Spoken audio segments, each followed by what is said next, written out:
guess two questions. One, ammo-wise, is the availability of like specialty plus P protection ammo similar to the United States and Israel as far as No. It's harder to get. There's not as many. Correct. Yeah. Exactly. And and most weapon platforms are going to be a 9mm. Okay. The second question is, obviously your line of work, your experience is similar to mine, similar to, do you want me to say your name or leave that out? Leave it out. Your guest, you know, I think it's kind of expected for guys like us to carry small go bags and EDCs that are quite a bit more comprehensive than your average citizen. Yeah. In Israel, though, with it being so much more in your face from a terrorism threat standpoint, if you compare it to, say, here in Texas, do you find that a lot of non-military, and I know everybody serves sometime, but people who don't spend a career doing it, just your average everyday citizens, are there more people like that carry robust EDCs the way you do, or no? Really? No. I'm the exception to the rule. Wow. I'm the exception to the rule, and so is most of the guys on the unit that I serve in, the group that I serve in, because most of my team, about 80% of us, are what's known as chidnikim. So kul sachid is the equivalent to you guys have a Secret Service. Oh, okay. So it's the equivalent to the Secret Service level of personal protection school training. And those guys are going to go either to protecting the high-end government officials that require a Secret Service detail, and or they're the ones that do the undercover security work at the airport in Ben Gurion, and or it becomes a marshal. So the guys who are the undercover guys on the planes for El Al, we all have the same pipeline of training.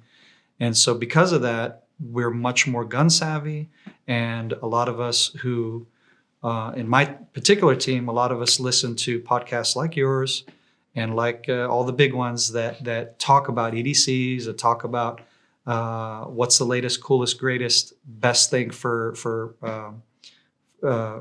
trauma care and so on. Yeah. So we're kind of ahead of the curve for a lot of the guys in our field in many ways.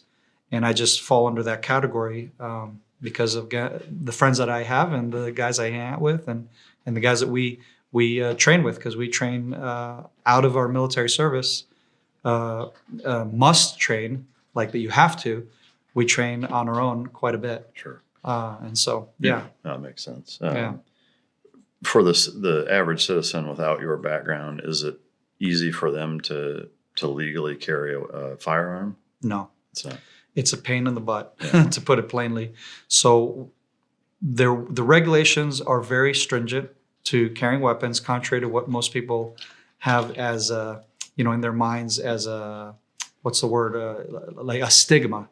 The world, especially Americans, think because a lot of the weapons that you guys purchase here, like the Tavo or the Desert Eagle or what have you, those are Israeli-made weapons, or the Uzi.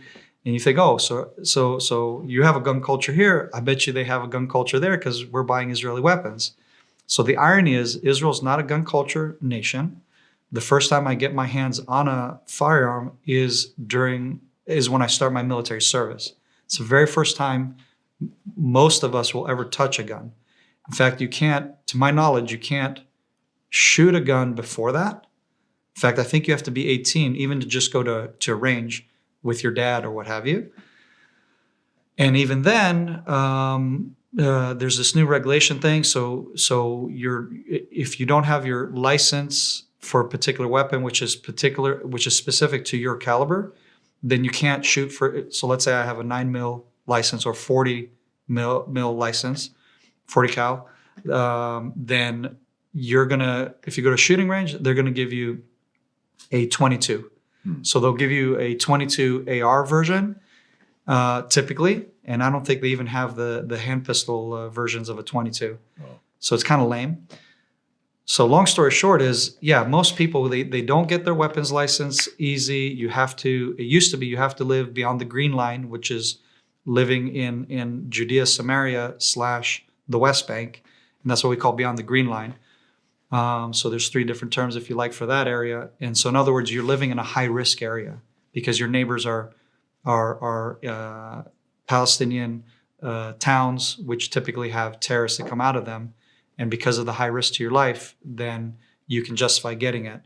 The newer regulation where they relaxed it a few years ago, I think it was back in 2014 during the Gaza war in 2014. Right around that time period, they started to lax the restrictions, and only in 2015 was I able to get my own personal carry, again with a guy who works executive protection for years, has been in a combat unit, and a high ranking for my age and for my years in, high ranking NCO, yet it wasn't enough. You had to be an officer at that time.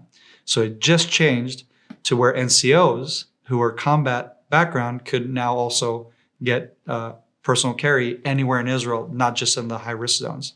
And that's when I started to get armed and get my personal carry. Today, after 9/11, it's changed again. And when I went to do my refresher course for my private carry, the guy mentioned, he said, back then when they made that reformation, out of the 200,000 Israelis that were able to get armed, I think he said that year it was like maybe 12,000 or something really small. Out of 200,000 citizens who were eligible, a very small number did get weapons. And then now, after October 7, it's the first time where there's been a shift of, okay, maybe I should get a weapon too. And so now there's been an increase of 80% peak in females getting their weapon license, and then a ton of Israelis. But still, he said the numbers are still, for all those are eligible now in Israel, because again, they dropped the standard more. Still, it's not enough. I mean, people aren't really, it's just not a gun culture nation. Yeah. Which is funny because, Israel, like you pointed out, we live in a different reality where you're fighting for your life every day. You have terrorist attacks, stabbing attacks, etc. Yet we just, we're not a gun culture, and it's crazy. Yeah. Yeah. What are the other two names for the beyond the green line? So the historic term, which you can find in history, you can find in the New Testament, you can find in the Old Testament. It's called Judea Samaria. So Judea is the district, territory, landmass of a region of control under the time of King David. So Judea is just south of Jerusalem, and Jerusalem's kind of the heart of it. So it's just south of Jerusalem, a small portion, and then Samaria is the larger portion north of Jerusalem, landmass area that is a historic geographic area of control. And then you have the kings of Israel. When you have the king of Judah versus the king of Israel, right? There was that split between the kingdoms. The king of Judah ruled the district of Judea with Jerusalem in the heart of it and its capital. And then the kings of Israel and the other 10 tribes, they controlled Samaria, and they had their capital in Samaria. So north of Jerusalem in another location, competing with Jerusalem. So that's just a historic background, an historic name. And then from the time of the after 1948, when Jordan had taken over that landmass, they called it the West Bank, which is the west bank of the Jordan River. So the Jordan River split their territory from modern day Jordan on to the east, and then Judea Samaria, which was predominantly what they had conquered in the 1948 war, when all these Arab nations were attacking Israel as we declared independence, and the nation of Israel was reborn after 2,000 years of exile from these historic lands that are our ancestral homeland. And that became a political term later on after 1967. Now, this is the territory that Israel has occupied. And it's the occupied territory in the West Bank, West Bank, West Bank. And the more they push that narrative, the more they're pushing away from the historic naming, which is Samaria, Judea, Jews who originate from the tribe of Judah and lived in Judea, right? it's a political term that's been used. So.